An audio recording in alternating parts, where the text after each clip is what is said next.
talking defense here at the Voice of College Football, FSU. And of course, the Noles fielded one of the best in the nation in 2023. Lose a lot, but there's hope that they will bring another ACC championship and college football playoff appearance coming up here in 2024. We got Logan Robinson here from Nole Game Day. That is the place to be on a regular basis to check out everything going on with FSU.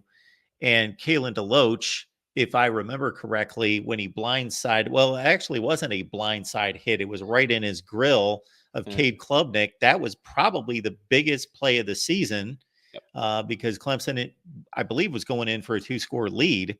Yeah. And that turned that game around, and you beat the best team I don't care what the records say. You basically beat the second best team in the conference and take over the conference, and boom. The rest is the rest of the season's history, but he moves on.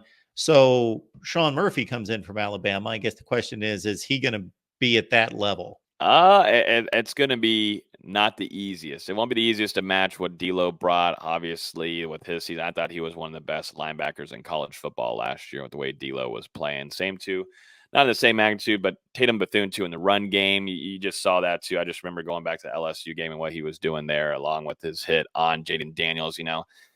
Those two are veterans on that defensive side that just knew the scheme. Really intelligent players, knew where they needed to be. And, Kalen had a really great season, and he's going to be one of the players that gets drafted this upcoming 2024 NFL draft. And so you had DJ Lundy test the waters a little bit with whatever that was with Deion Sanders up at Colorado. He ends up coming on back to Tallahassee, and that's huge for FSU. Someone that has, talk about body change. He's someone, since he arrived at FSU, kind of had more of a wrestler size, had a lot of fat on him, what wasn't in the most shaped guy. Now he's probably one of the most, I would say, most chiseled guys with his size of what he is, like a bowling ball at that linebacker position. And, this is going to be a starting guy that DJ Lundy has deserved. He deserves to be this starter.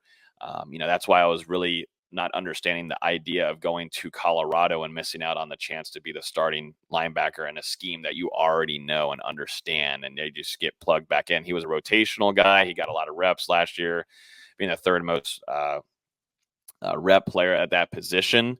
So DJ Lundy comes in. You match that with Sean Murphy coming in from Alabama. He's, just the build wise, could fit kind of maybe in that little bit of that Kalen DeLoach role, because DJ Lundy and Tatum Bethune, I thought, were in that same kind of mold, more of that middle linebacker class, whereas Alabama transfer with Sean Murphy can fit maybe more of that D'Lo role and put him in some blitz packages here and there and can be out there uncovering some of these tight ends or maybe an east to west faster. So those two I look at a lot here out of this linebacker room. And then you still got some, I still say youngster, but he's gotten a lot of playing time. Florida State gave it to him last year under Randy Shannon. Omar Graham Jr. heard a lot of things intelligent wise from him, but it's still getting down the scheme, which is something that was a little concerning last year. Got to see a better understanding of that and where he needs to be on the field in coverage. And Blake Nicholson, someone Florida State really recruited hard from the West Coast. Not coach, but he almost could be, in the way that he did a good job of bringing him in and recruiting wise. But David Ray, Florida State's general manager, had a really tight relationship there with them. This team thinks very highly of him. And he's put on some size as well, and he's going to get a lot of playing time. He actually got some last year, but now going into year 2, he's going to get quite a bit more. And you got some question marks here. You got Justin Cryer, you got DeMarco Ward, Jaden Parrish coming in as a former 3-star, along with another 3-star, Tamir Hickman Collins. So some question marks there on who can take some strides, like a Justin Cryer and DeMarco Ward more specifically, and see what you got with Jaden Parrish and Tamir Hickman Collins. Mark, I'm not classing it with this defensive tackle room, but there is some question marks outside of DJ Lundy and Omar Graham Jr. and even, Blake Nicholson is still not maybe a question mark. We got to see more experience out of him. So, and we'll see, Sean Murphy, which role can fulfill, if he can fulfill, how D'Lo played for FSU. That D'Lo, like you said, biggest play of the season last year against Clemson. And